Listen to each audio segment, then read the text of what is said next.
Hello, everyone. Come on in. We're just going to give a couple of minutes for everyone to arrive because, as always, people always leave it to the last minute to log in, which is fine. That's no problem.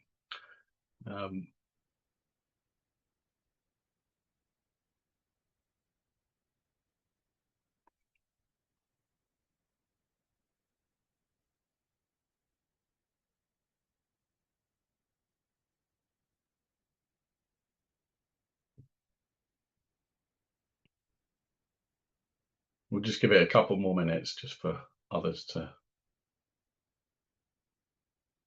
turn up.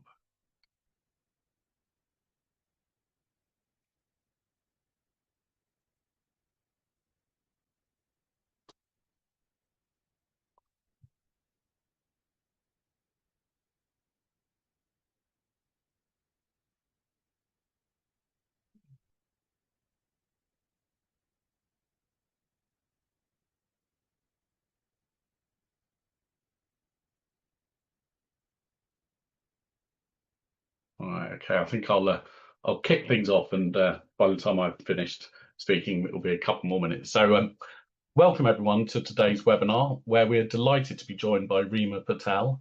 My name is Nick Posford, and I'm Executive Director of the UK Evaluation Society. I'm delighted that today is one of our exclusive webinars in our collaborative series on AI with the Social Research Association and the Academy of Social Sciences. Today's topic is designing and assuring equitable AI in public services. As artificial intelligence becomes more deeply integrated into UK public services, from healthcare and social support, policing, education and welfare, evaluators and social researchers are being called to respond.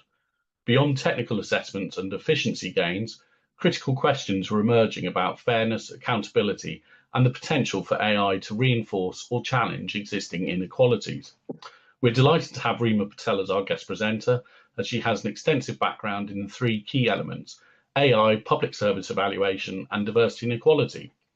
Reema is the founder of Elgin Social, works on the Digital Good Network, on public voices in AI, and she directs the implementation of the Global Citizens Assembly hosted at the ISWE Foundation. She is also an EDI associate to the Wellcome Trust, and previously Reema was a founder of the Ada Lovelace Institute, head of deliberative engagement at Ipsos, and leader of the citizens economy at the RSA. Reema directed the Global Science Partnership for Climate Action as part of the UK's COP26 presidency.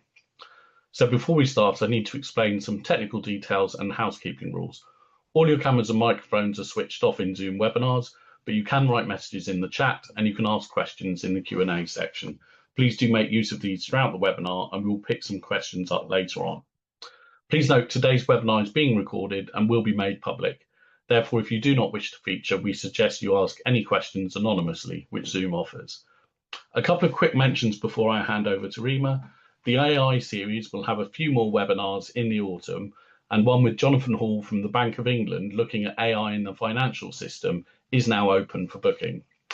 At the UK Evaluation Society, we also have a career development focused eval natter for members a week on Friday, and coffee roulette for members to be randomly paired up for a virtual chat, which is open for bookings until the end of this week.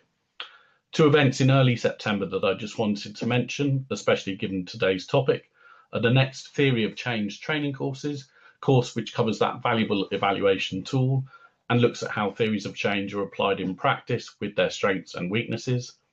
And we also now have booking open for a virtual mini conference that I think ties in nicely with today's topic, which is in partnership with Manchester Met University's Policy Evaluation Research Unit, or Peru, and has a great lineup of excellent speakers looking at relational evaluation from concept to practice.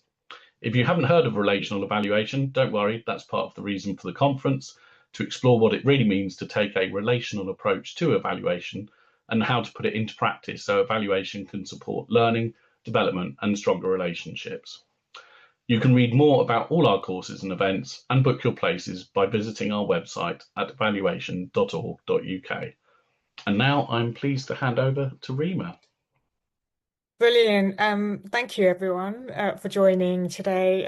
So it looks like we've got about 80 people who've decided that they'd rather hop on this call than get some ice cream and sit outside. So I'm very grateful for that.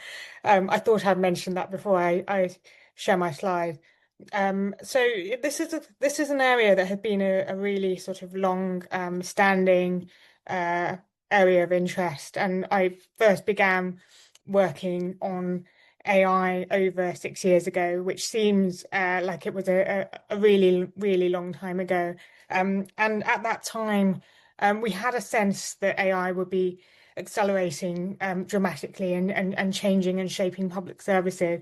I don't think we really anticipated how quickly. So I think the first thing to mention is the context in which we're operating, which is posing and presenting all sorts of challenges for evaluators and researchers, both in terms of methodology and then in terms of the sort of nebulous nature of AI itself, the scale of impact of AI, and also more importantly, not just the scale of impact, but how opaque and black box AI tools and systems can be. And I think these present really unusual and unique challenges for evaluators and indeed researchers and anyone interested in the social and ethical impact of AI.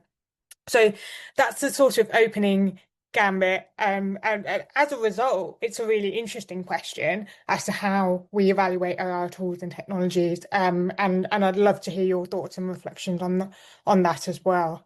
Um, in the context of public services, one of the reasons for why public services is such an interesting area to look at is because of the nature of public services. They often engage directly with and affect those most vulnerable in society.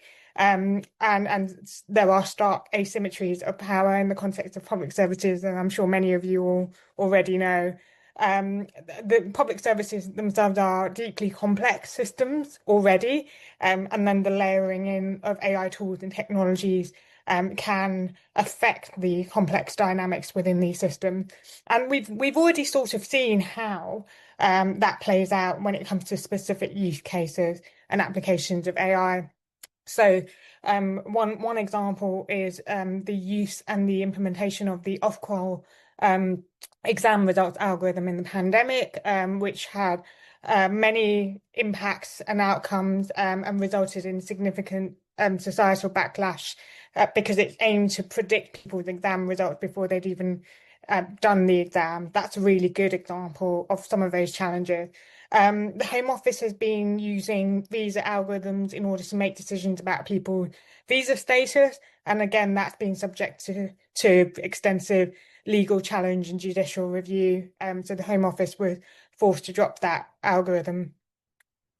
Slightly more optimistically, we have used AI in the context of settings such as healthcare in order to improve the outcome of public services, in order to do things like prioritize vaccines, ensure that people have access to vaccines, and that's drawn upon data sets in the pandemic that have been held by GP. So there have been some really interesting outcomes as a result of the use of the shielded patient list and the Q-COVID algorithm. And then also quite controversially, the use of facial recognition technology is relatively widespread in the policing context. And again, that raises some challenges for public service applications. And so I'm sort of thinking about the fact that you might be evaluating public services, in which case having an awareness of some of the issue might be important when you're just doing an evaluation of a particular public service, especially when it's using algorithms. But I'm also thinking of the fact that some of you might over time be looking at evaluations of actual AI use cases and applications, in which case this webinar would be useful for you as well. These are just some examples. The use of AI in public services is widespread, not just in the UK, although these are UK examples. You can find these sorts of examples in public service settings elsewhere in the world. And so the really important question here is not just about AI use cases, but also why we need to really think about impacts on different communities in the context of public services and in shaping AI. And one is actually that AI has, as I've already mentioned, significant benefits and outcomes. It can result in improved healthcare outcomes. It can help us understand, likely risk scenarios and respond quickly, and intervene where needed. It can result in improved research and development outcomes and drug discovery and all of these other things. But in order for it to do that, we need to feel that it's working for people in society.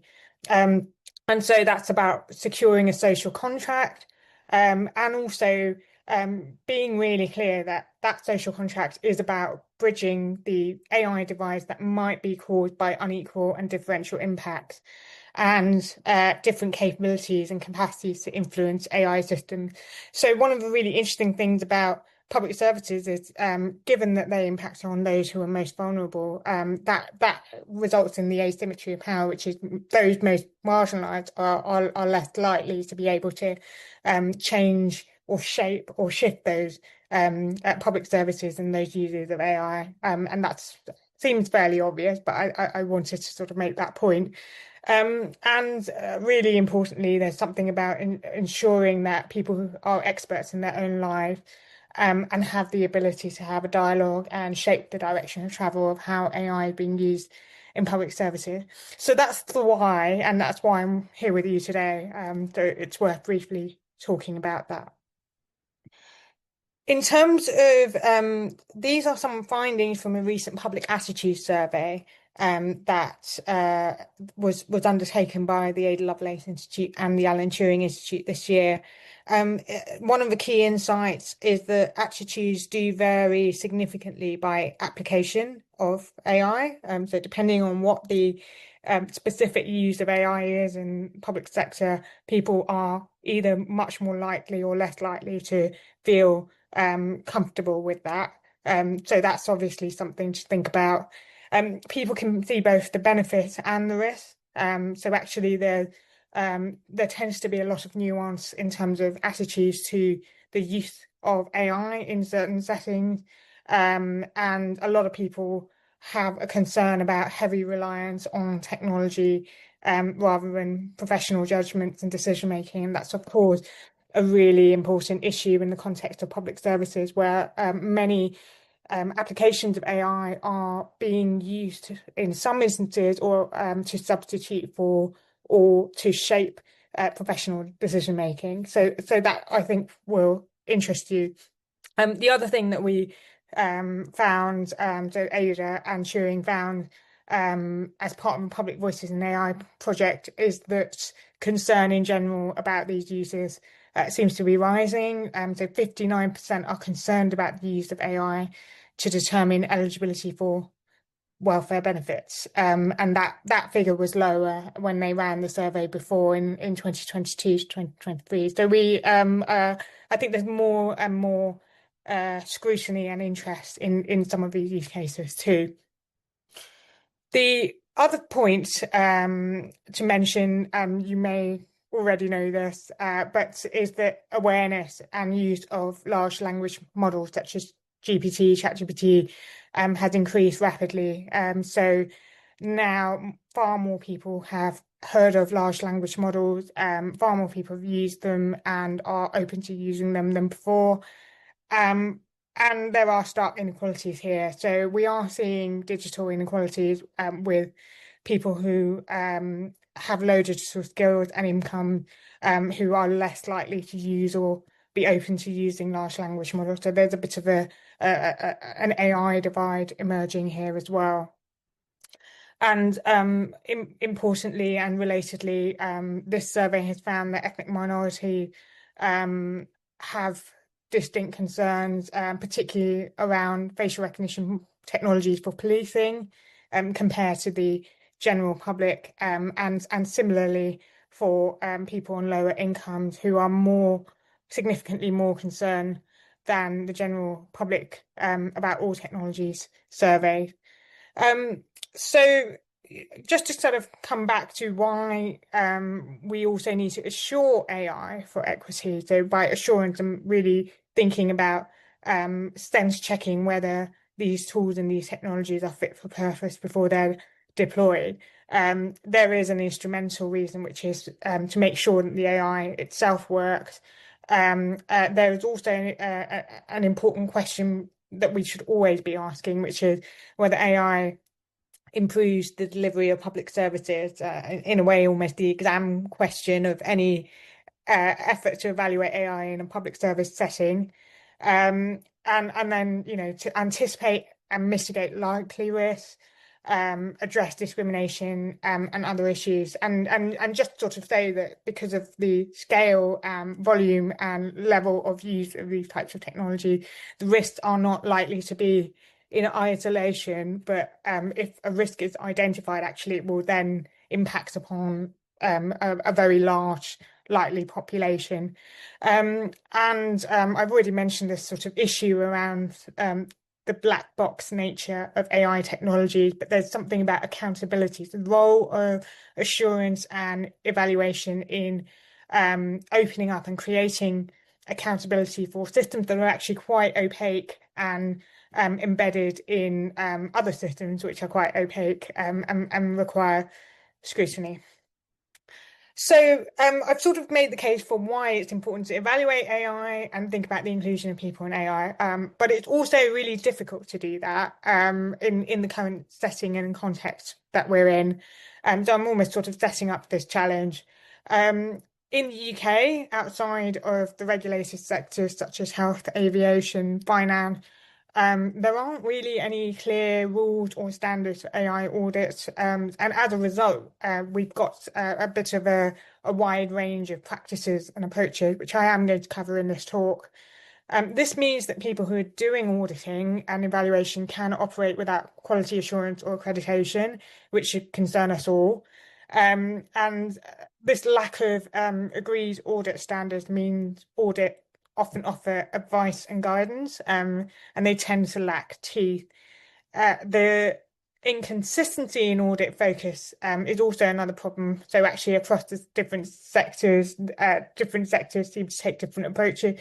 Maybe that's not necessarily a problem, but it's apparent to me as someone that's been working in this space for a while that there is a sort of piecemeal approach across the sector.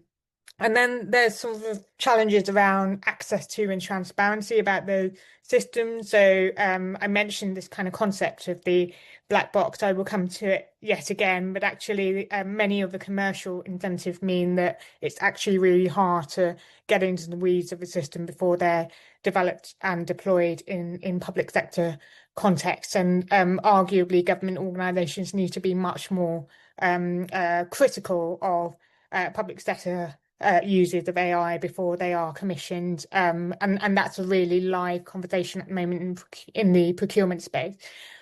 And generally internal organisational reluctance to cooperate with some of these audits, so sort of cultural resistance and a kind of desire to accelerate and rapidly roll out the use of AI technologies, but not necessarily always balancing the approach with kind of building in a sense check or human in the loop mechanisms and processes.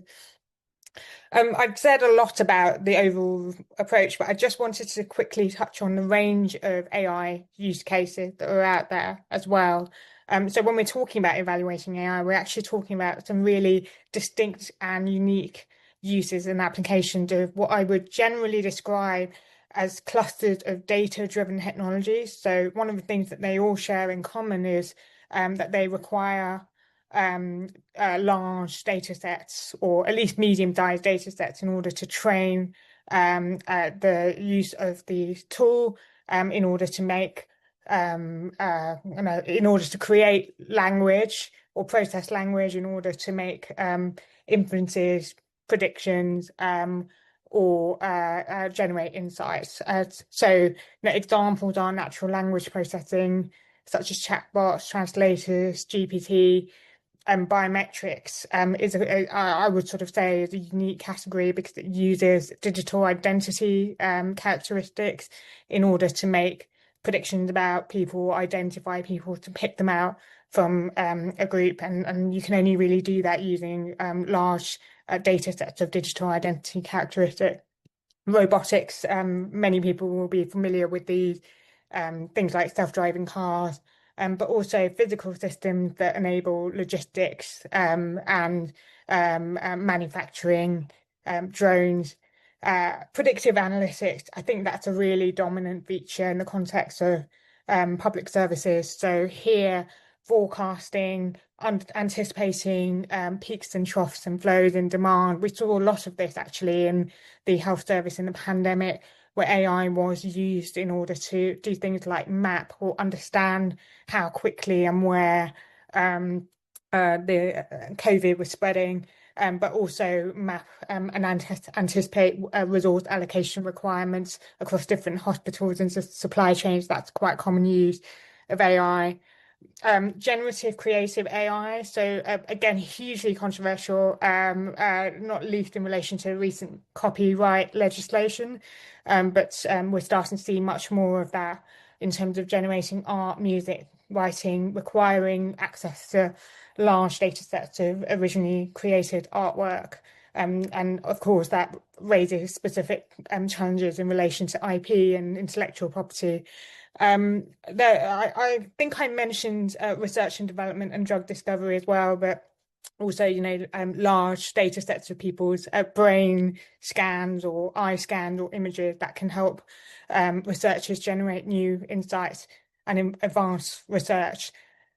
So I also mentioned that AI is embedded into these quite complex systems, and if you sort of cast your mind back to the last few slides, you can see really what I'm talking about. It's such a broad cluster of AI use cases, and then you imagine, you're thinking about the National Health Service as a system. That's a complex environment as it is already, many different actors, many different organizations. And increasingly, we're beginning to see how these different types of use cases are shaping and affecting the way the National Health Service is thinking about its resource planning, its anticipation, its approach to clinical diagnosis, its approach to understanding what interventions it needs to plan for in a few years' time. There's other examples, clinical workflows. So actually, it's approach to upskilling and training people and staff in the use of some of these tools. And then there's a sort of really tricky dynamic around the role of clinicians in a world where AI is increasingly interacting with clinicians, but might infringe upon decision-making capacities of clinicians. And then at the task-based level, more and more people, both at the front line, but also in organizational parts of the NHS, are thinking about and using AI on a day-to-day basis. We also sort of seeing things like GP booking systems, triage. These are all examples I can give of how AI has become part of the health system and is becoming more and more part of the health system. And so, in a way, it's kind of an interesting question: is are we really evaluating the use of AI, or are we actually evaluating public services? And we need to get to grips with evaluating the use of AI as part of an extension of our regular evaluation practice. Now, I'm conscious that this is such a kind of complex way of framing evaluation. So in some ways, what I've tried to do is sort of simplify that a little bit and sort of talk about how this evaluation might take place, and broadly speaking, suggests that we might want to think about it as upstream of the users of AI, midstream of the users of AI, so as AI being developed and deployed and applied in a particular center, in a particular setting, and then also downstream. So when we're sort of thinking about that, once that deployment has taken place, it becomes part of the health system. Then actually, that downstream evaluation is really important. So thinking about how the health system itself is functioning and interacting with AI. And that's really important because often when we're talking about evaluating the impact of AI, we tend to see that people focus much more on the upstream questions. So they tend to focus much more on what data was the AI trained on, how did we make a decision about its use, its implementation in this given context, how much did it cost, and how likely is it to work. And people tend to focus at the stage of procurement, for instance, on the tool, the technology, the process itself. They tend not to actually focus as much on how it's actually working once it's been developed and deployed. And I think this is actually part of our sort of historic approach to the way we commission IT and work with technology in the past, where procurement has been seen as a key lever through which change is enabled. But it's difficult for something like AI because it's not like it's a one-off intervention. It's actually something that is continually adapting and evolving and is learning from interactions in the real world. And so and actually there are risks around that. So, being able to learn from interactions in real world means that there are security risks and risks associated with training it in problematic or challenging ways. And so this downstream question is also really important. So I think that there's really three approaches that I have seen, or ways to evaluate AI that I have seen being used, and I'm going to walk through all of those in turn. The first is that much more sort of the upstream approach, which is to sort of look at the technology procedurally and technically, and to take a quite process-based approach. So on with a focus on AI safety, AI system performance, privacy, and its robustness. I'm sure you will have heard terms such as AI safety in the broader ecosystem. And good examples of how people sought to do this have been through undertaking things such as data protection impact assessment, privacy impact assessment, bias audits, a good example. And then there's some transparency-based mechanisms such as algorithmic transparency registers, where organizations are beginning to sort of disclose the use of AI and just share that out in the wider world. Data quality checks, model explainability. So this is where models or AI models are articulating how they arrived at the decisions or the suggestions or the recommendations they arrived at are. And then focusing on things like cybersecurity, resilience to adversarial attacks, and then looking at established standards such as ISO.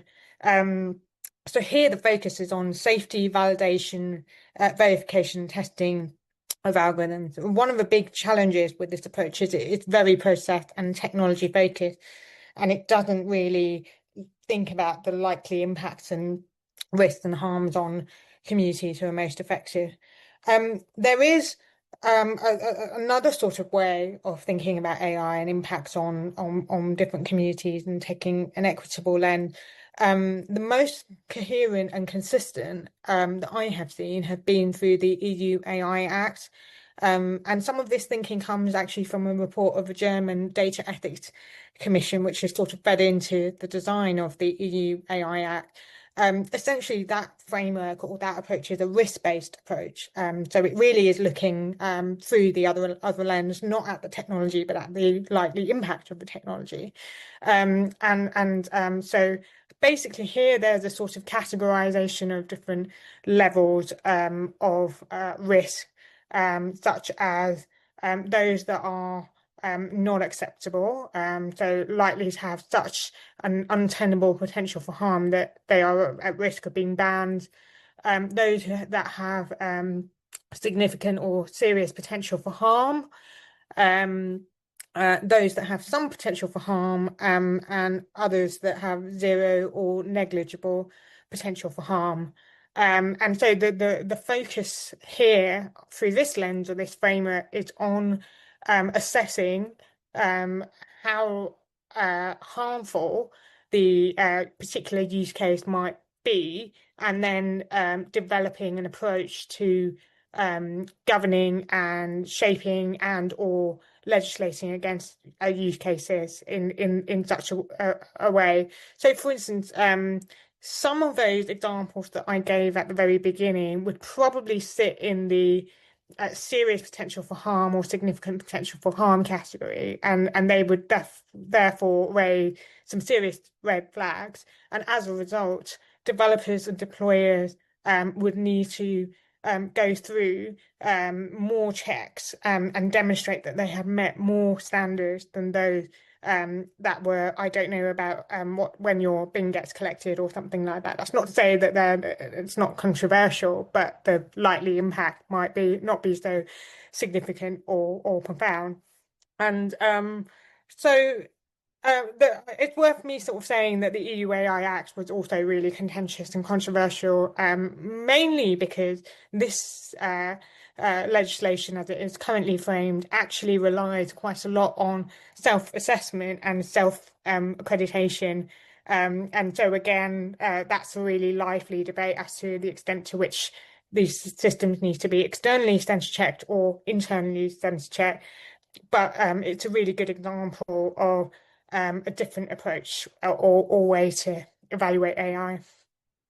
I think there's a third approach which is in the running, and I think Nick mentioned things like theories of change earlier. One is actually to sort of take an outcomes-based approach, drawing upon theories of change framework. So, if there is a hypothesis that an AI tool or technology results in a particular outcome, then one clearly systematic way of evaluating the use of that AI tool and technology is to draw upon these existing frameworks in order to be able to assess what the intended outcomes are likely to be, develop outcome indicators, and then monitor the AI system performance against those outcomes. Here, there's much more scope for participatory approaches, engaging users in affected communities, and really thinking about the interaction between humans and AI in context, and then thinking about that broader socio-technical picture. So I'm really interested to see if anyone whether that resonates with anyone. And I've seen less focus on this in sort of more coherent or systematic frameworks, but I think there's potential here. So what do we make of these sort of three key approaches? And I'm really drawing upon some of the thinking that I've done around triple loop learning, which proposes an approach to evaluation that asks, are we doing things right? Are we doing the right things? And how do we decide what's right? And in a way, there is something about whether the systems are working as they're intended to be working. Are they actually improving performance? But then secondly, there is a sort of question which is, were those the right problems to solve with AI, or are there other impacts? So, thinking about goals, assumptions, policies, fairness, these are important questions to also ask. And then there's the triple loop question, which is, the meta question, which seems really lively, which is how do we decide when and how to use AI in public services? What's the right balance to strike? What needs more space for human interaction, engagement? What's the role of professionals in shaping public services in a world of AI? Those sorts of questions. What's legitimate? What builds public confidence and trust around AI deployment? All really important questions. I will say something, which is that I have developed a set of resources, which I know that colleagues will share after this call, a self-assessment workbook for including public voices in AI as part of a Responsible AI UK funded project with the Digital Good Network and UCRI. So if you're interested in actually working through some of those reflexive questions more systematically, there is a series of resources available for that. And one of the things that that series of resources does is it looks at the values of the interaction, the engagement, the responsiveness of the process and the quality of the process. And here what we're doing is we're really looking through the lens of including people in shaping AI. So that's another framework to add to the three that I was talking about earlier. A framework for actually involving and engaging impacted communities and the types of questions that we need to be asking ourselves if that's what we want to do in assessing the effectiveness of a particular use case of AI in a public sector or service setting. I'm quite conscious of time, so I won't go through these in great detail, except for say that the values of the engagement are about understanding who's most affected and why, and making sure that there's mechanisms in place to include them appropriately, with ethics of care and mutuality in place. The quality of that approach is very much about public gallery, accountability, transparency, time, resources, and support for inclusion. And responsiveness is actually about the extent to which people who are affected by AI are able to shape the outcomes of the evaluation and also able to shape the outcomes of the AI development. So I'll leave on that note, and stop sharing and happily take any questions. Thanks, Reema. Yeah, do put your questions in the Q&A, folks, and also in the chat or in the chat as well. Thanks. I thought your approach to the how to evaluate and kind of what stages to evaluate was really useful. And while you were talking, I was thinking about the equality impact assessments that I think there's an obligation, isn't there, on the government to carry those out. Do you think that those will sufficiently cover AI in any public services, as it were? Or is it partly that those would happen for a new piece of legislation, but they might not kind of cover anything that's already up and running, like the NHS, for instance? I think it's a really good starting point for thinking about the likely impact of AI. I'm just sort of thinking about the fact that the equalities impact assessments focus predominantly on protected characteristics. I think we all know the limitations of that as a definition in lots of different ways. So it's quite dated legislation in a way. It doesn't really account for, I suppose, what we might describe as the intersectionality of different types of marginalization that are likely to be experienced by people who interact with certain public services. Actually, it isn't just about sort of looking at these different protected characteristics and thinking about the impact, but actually thinking about the impact as a whole on people who might have different characteristics and experience that in really kind of interesting and intersecting way. The other thing that is really quite dated is that it doesn't actually account for digital inclusion. It's so old that so that's like seems slightly obvious to point out, but digital exclusion is itself not a protected characteristic, and yet access to digital resources seems to be one of the most determining factors when it comes to inequality and outcomes for people in the sort of current world. So in a way, I'd sort of say that we probably need to look at the equalities impact assessments, Yeah. and think about whether they really reflect the rate and the acceleration of digital in the world and the extent to which access to digital really mediates the outcomes for people. The other so there's all of those sorts of questions, and then there's also this question about how people are enabled to sort of the I had a point. I will come back to it. I think I've lost my point. So let's move on to the next question. We'll keep. So, and the one final question from me, and then we'll go to some of the ones that have come in. Is again, I was conscious when you were talking through it that there's about the different stages where you can do evaluation, and actually, what it seems to me is that because of the enthusiasm, if I can put it like that this government and Peter Carl have for AI, and what they see as its potential to free people up, etc. I wonder if effectively it makes the case that evaluation which we've always said anyway, should be embedded right from the get-go, should be there right from the start, right the way through, right to the end. And that actually, if the government is intent on introducing AI across public services, then it needs to introduce evaluation at every stage of that process. Exactly. And it's quite concerning that it's not there. If we sort of think about that EU AI Act framing of sort of what's high risk, medium risk, low risk, I think that really focuses the mind. You might not want every single use case or application of AI to go through a rigorous process, but some things actually result in outcomes for people's life chances, their results, their exam results, their, whether they get to live in this country or not.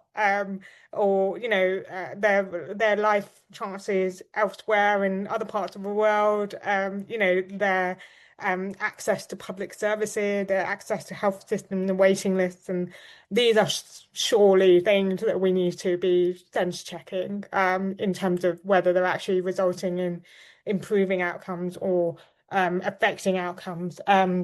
So I agree. I think it's really critical priority at all these different stages of upstream, downstream, midstream too. Um, Probably more likely to be more impactful upstream and midstream. But the downstream question is really interesting because of the nature of AI technologies is once they've been implemented, they actually change.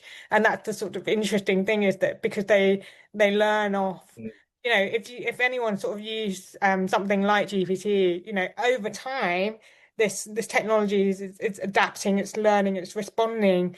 It may not necessarily be improving, and so that's kind of a new area for us to sort of think about, and also the need to get out of sort of thinking about AI as a kind of linear, something that operates in that linear way, as much more sort of embedded within socio-technical systems, gets us out of that fallacy of thinking, right, we've done our evaluation, it's out in the world, it's a sure Yeah, and it's not job going to done.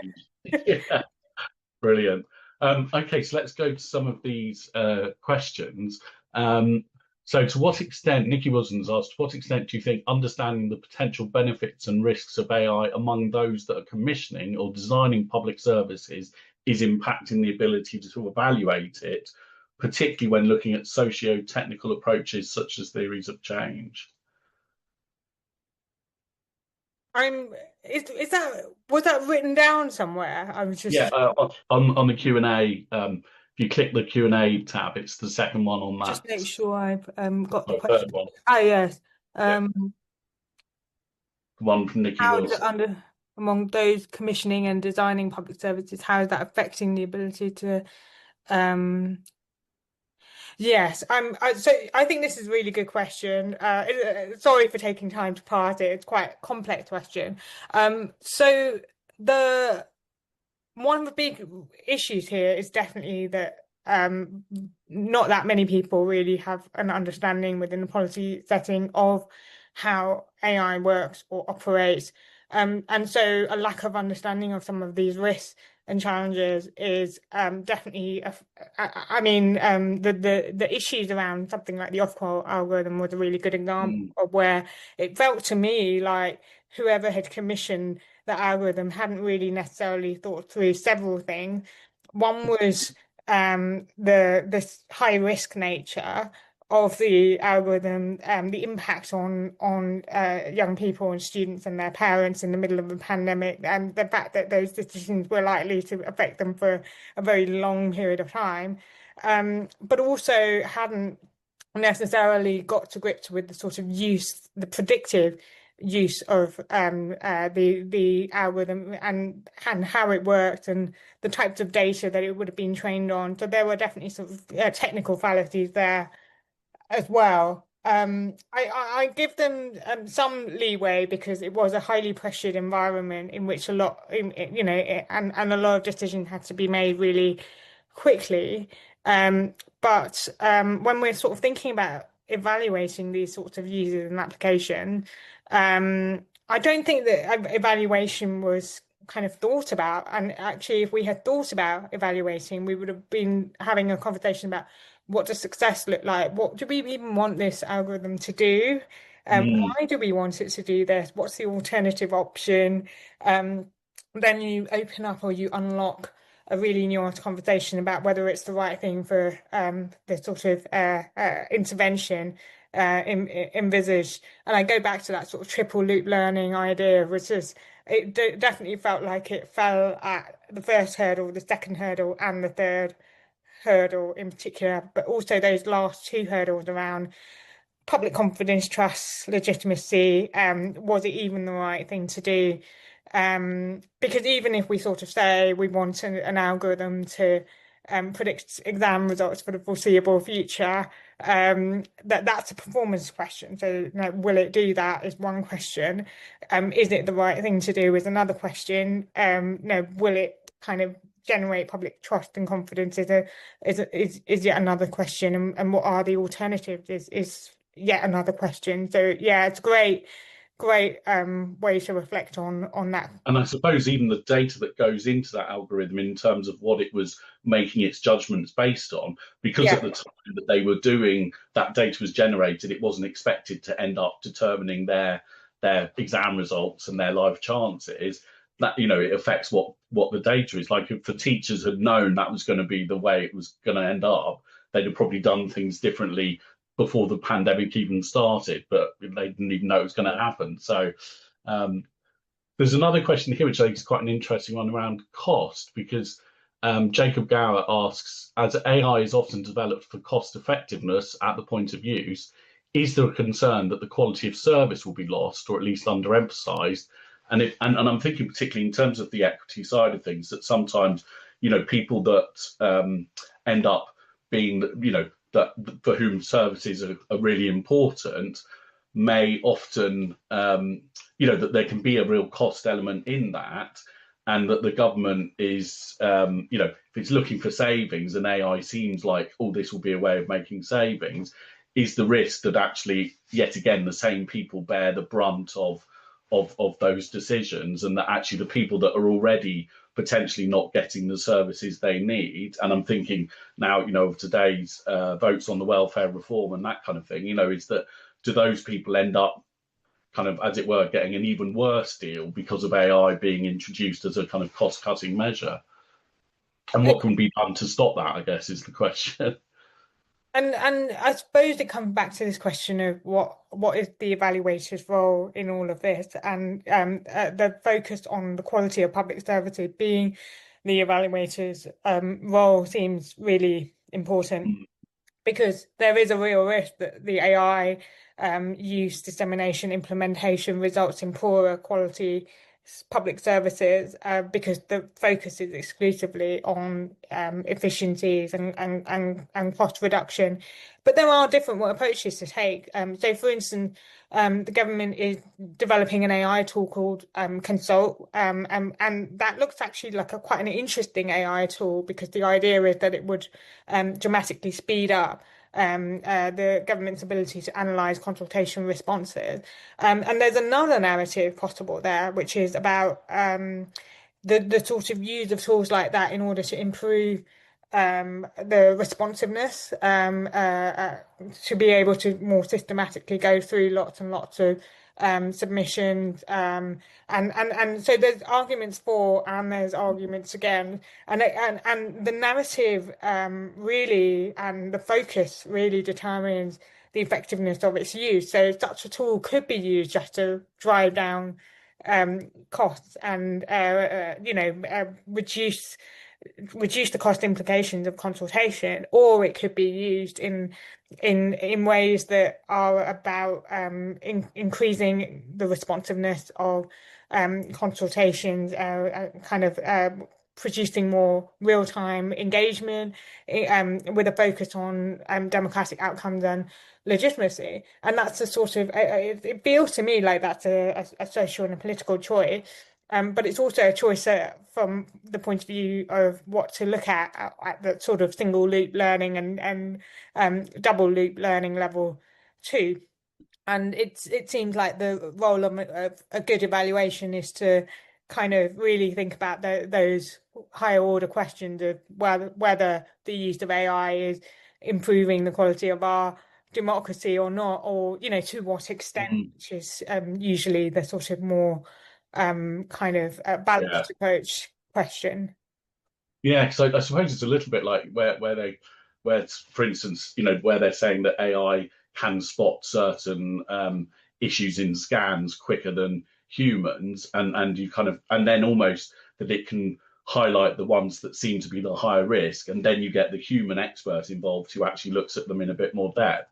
And as long as the AI tool is reliable in what it's producing and it's not hallucinating or doing other weird things, then if it frees up the experts in a way to improve things, that can be a positive outcome from it. But it's at the moment there's an awful lot of, it seems like there's an awful lot of AI being introduced, and it's not quite clear how robust the initial thinking has been around what it's going to do, and what the impact will be. Um, Having a look at and a couple of the questions in the chat. Erin has said, when thinking about use in public services, how much do we or should we factor in the natural resource exploitation and consumption that AI requires in terms of drinking water, land, fossil fuels, etc.? And does it vary much depending on what AI technique is being deployed, or is it all pretty resource heavy? And I guess that's an interest, because that's where you get the intersection between different public services. So AI maybe can be helpful in one context, but actually is it effectively ruining the planet in the amount of energy it consumes and the water resources it uses? And I suppose when it comes to evaluation, is how much should the evaluation focus on the use of AI in a particular service, and how much should it focus on the other effects that AI might have? Yeah, and the outcomes and the impact approach is really interesting. So I think I said something along the lines of there's one approach which seems the most commonplace, which is it is very technically oriented and process oriented, and the lens is very much on the technology and its use and its implementation. If we broaden that lens out to society, the socio-technical is a really interesting angle. The paper that I wrote called The Framework for Including Public Voices in AI actually talks about an eco-socio-technical approach where there is actually another layer around the complex environment layer. There's another layer around that, which is planetary resources and boundaries. And this is very much drawn from Kate Raworth thinking about the donut model. But actually, like if we sort of think about AI itself as part of or situated within that donor, I think that that might be a really useful framework to use when thinking about the impact of AI technology. One of the big challenges actually is this lack of access to data about, questions about carbon emission, intensity, usage, but and this framework also looks at other things such as the AI supply chain. So not sort of framing AI as a kind of single one-off technology that has just been developed by some hero developers in the West, but rather the sort of a very kind of complex supply chain that requires lots and lots of different actors to do things like gather, curate, clean data. Often some of the hardest work around this, such as content moderation, happen in settings where people are incredibly vulnerable in global majority settings, and then they're sort of reviewing really very problematic images, and paid very little for that. I don't think that the lens needs to be that narrow. I think it can be broader and broader and broader. And I suppose the question is, what, you know, how how to frame it in that broad way, and the sort of nature of the ask and the brief around evaluation, but also us as evaluators and researchers being quite reflexive and thinking really critically and sort of bringing in some of these other dimensions too. So I think yes to the environment, and I think also yes to this point about the broader AI supply chain and the actors involved in developing these AI systems and technologies and the impact on them as well. So not just narrowly thinking about the individuals that are impacted by an AI system, but more broadly, are there other stakeholders and actors indirectly affected? So I tend to agree with that. Brilliant. And I've got an interesting question, I think quite follows on from that, from Tina from the Social Research Association, who's one of our partners in these series of webinars. And she said her question is around the skills required to understand and evaluate AI. So where do you think the biggest training need for current and future researchers and evaluators is, in terms of, because I think the impression I get is a lot of evaluators are aware of AI, obviously, and kind of thinking about it. Some of them are even using it in their own work in terms of, analyzing large quantities of qualitative data.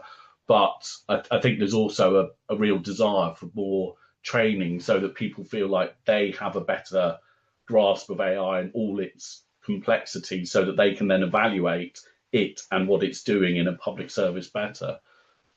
I think that I mean I'm quite interested actually. This group might have some thoughts or suggestions in terms of what they would like to see. I'm quite open. No, feel free to put your own suggestions in the chat for Tina. I think is number Yeah. one.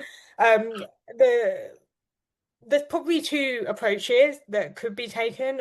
One is that there are these sort of technical questions about whether the AI is claiming to do is doing what it's claiming to do, and that's a quite and there are toolkits and guidance and principles that have been developed in what I would loosely describe as the AI assurance space that probably needs socialization within the evaluation context. So I would say yes to that.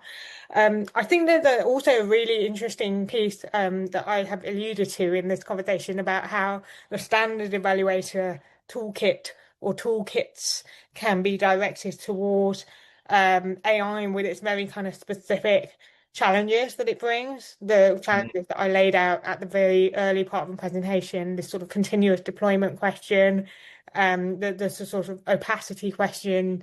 So there's probably two suggestions I make, and then I know lots of other people will sort of have identified their own training needs, and I wouldn't want to speak for them if they had any suggestions as well.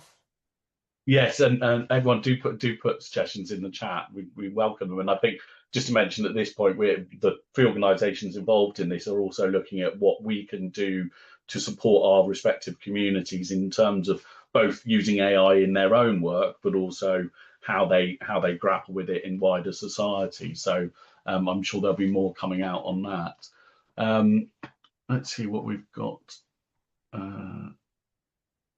Here's one about the transparency of the supply chain ethics in developing models. Evaluators could then look at the model that's chosen for a particular public service. So kind of improving, yeah, I guess improving those supply chain and transparency generally, because I get the impression transparency is one of the concerns with AI.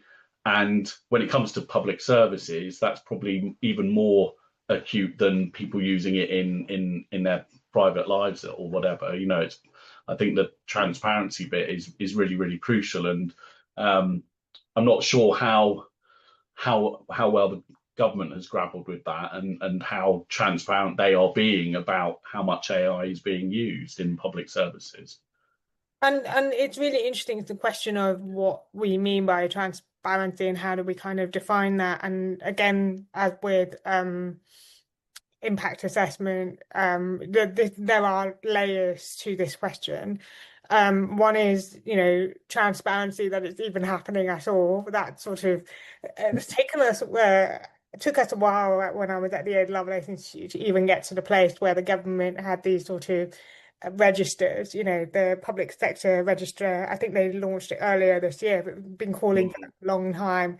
It's a record of the use of AI in public service context, and thankfully it's out now. But just to give you a sort of sense of how slow the pace of change can be. Then there is the sort of model transparency, transparency about how these models are working, the ability of the models to themselves sort of, cite or signpost to sources. And we're starting to see more and more of that, actually, interestingly, in some of the sort of large language models that are being used, but not always consistently and entirely. And this is resulting actually in some of the big sort of debates around copyright that are now emerging because people don't have attribution and acknowledgement for content that's been trained on their data or their information. Um, then there's all sort of transparency for what purpose. So, like the Home Office can tell me very transparently how the visa algorithm resulted in a particular outcome, and probably should certainly do that. Shouldn't just say we ran a predictive analytics tool and it says sorry, no, you can't come here. It needs to actually articulate the basis upon which that decision was arrived at, even if it was informed by an algorithm. And also, not only just articulate that, but provide some mechanism for challenge. So the accountability piece is really interesting. So we've long discussed the extent to which transparency is required, but also without the requisite sort of mechanism to do something about that Mm. transparency. Is it really adequate? For a long time, the conversation about AI assurance was stuck on I would sort of say the transparency point. And because it's really important, you can't do any of the rest without transparency. But to me, it seems like it's a necessary but not a sufficient question, and almost itself a criteria for evaluation. The extent to, if nobody knows about this application it's used, and there's not much being given around rationale or reason or a sense of sort of how the model has arrived at its insight, then that would be challenging from the point of view of an evaluation. So the absence of transparency reveals quite a lot about the lack of checks and balances in place. Brilliant. Thank you. I'm so sorry. I think we've run out of time. I think this is clearly going to be a topic we're going to return to. And if people wanted to sort of, I suppose, where would you recommend people look for more resources? Like I say, obviously the three organisations involved in this are going to look at what we can do. But is there anywhere in particular that you would recommend people go for? Maybe just more resources on AI, or is it worth looking at? I think you run the Public Voices in AI. Is that a organization that produces sort of reports or things that people might find useful and interesting? Yes, so the Public Voices in AI website is available. I think what Nick I might do is I'll send you this link which has Brilliant. a series of insights and findings from Yeah. to circulate to colleagues. Yeah. But the survey finding, the workbook, a set of resources, and findings from deliberative inquiry, they're all on this website. Brilliant. Helpful. Brilliant. Lovely. Thank you so much, Reema. Really, really interesting. As someone said, fantastic webinar. Yeah, I think yeah, we Oh, thank you. probably should have allowed longer for it now, I think. But yeah, thank you ever so much, and really, really appreciated you sharing your insights, which I think were really useful, and certainly looking at it from an evaluative perspective, like I could see lots of value in that, in terms of and lots of pressure where we will want to sort of see the government upping its game in terms of evaluating AI in public services. So thank you very much for speaking, and thank you everyone for coming to the event, and we'll send out the slides and the recording as soon as we can. Brilliant. Thank you. Thanks everyone. Bye bye.